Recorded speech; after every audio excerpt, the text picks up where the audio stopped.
After exploring the Alhambra during our last voyage, it's now time to virtually discover the cave of La Garma in Cantabria. No one remembers our story anymore. For over 16,000 years, our memories have been preserved intact, up there on the hill, in the cave you now call La Garma. Everything we once were has been there for centuries. Here is where we exchanged objects, ideas, and stories too. And the most incredible things began to happen. For thousands of years, La Garma was much more than a home. Then, something happened.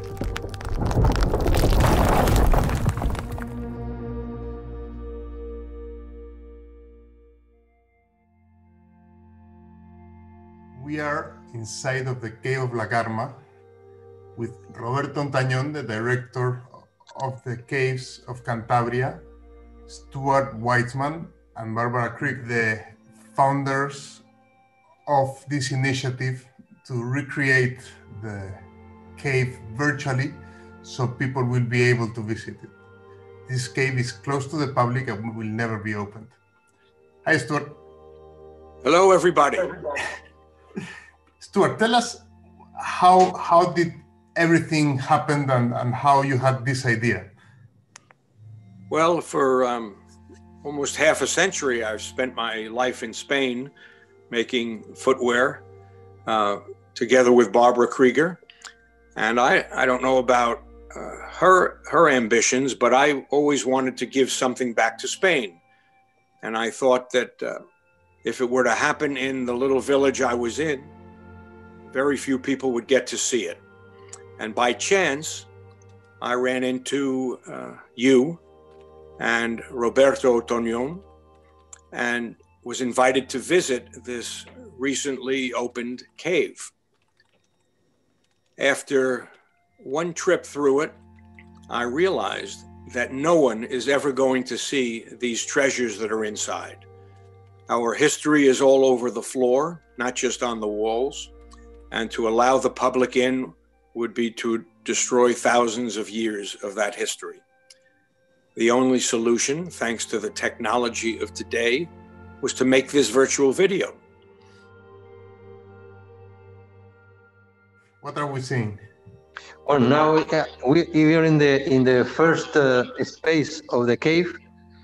We have entered following the easy way, the original entrance, which was blocked 15,000 years ago, and now we are in a place that was the habitat, the place where the people, the men and women who lived here 15,000 years ago, lived and eat and prepare their food, but also decorate the walls. As you can see, all the floor is full of things, is full of rests, of carcasses of bones, flint implements, and bone implements, also some decorated objects.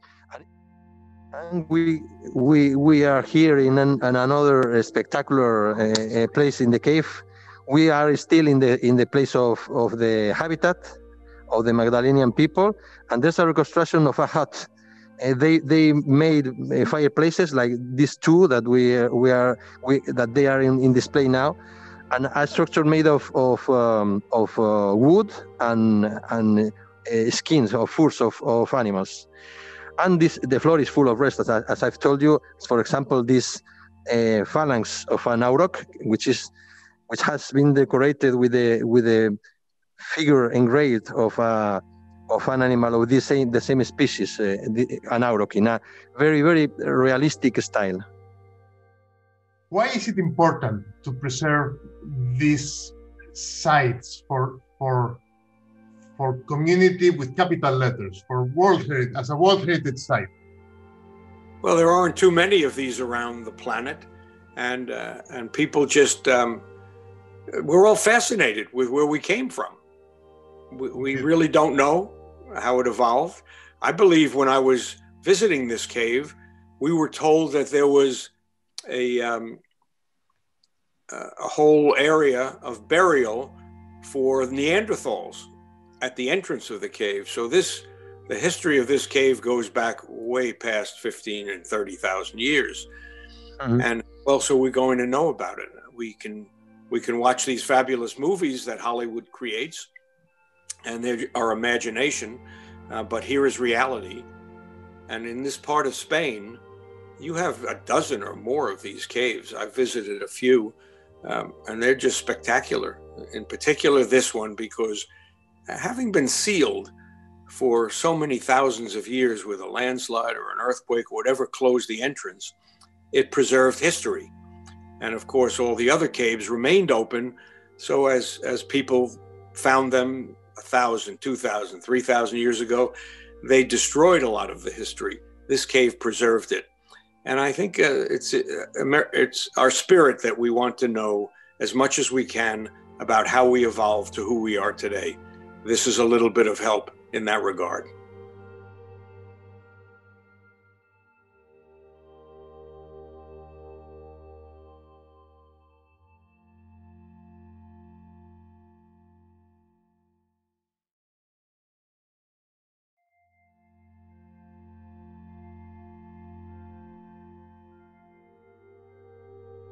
Hi, Barbara.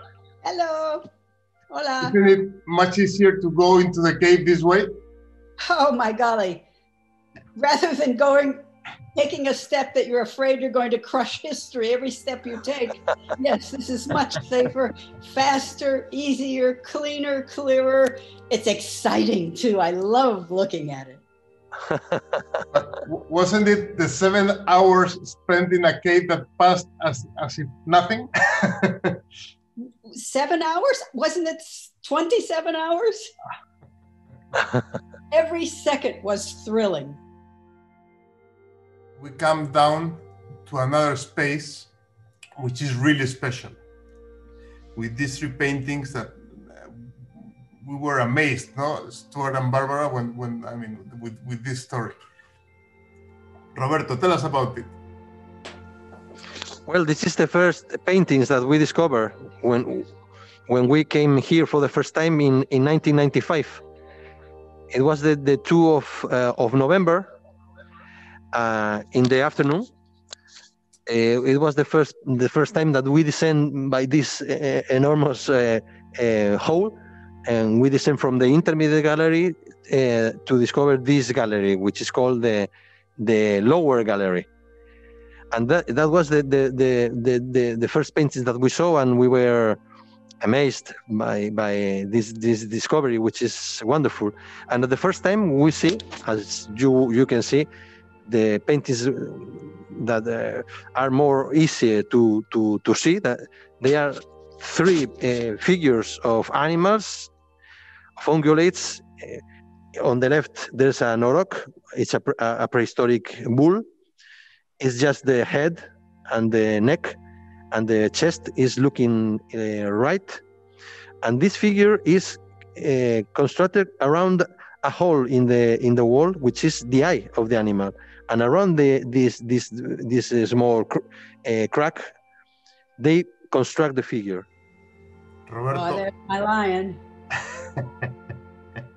Tell us about the lion, Roberto. Oh, this is one of the latest. It is one of the latest discovery in La Garma, and it's as impressive as you can see now in motion. No, and there's the rest of a skeleton of this animal, which is a cave lion, which is a special species, which lived in caves. We have found this animal in the place that these images are descending. This is another gallery which is below. Wow.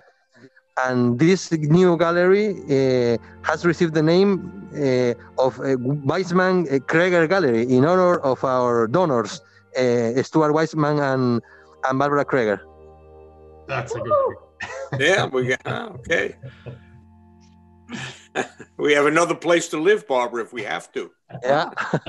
We may have to.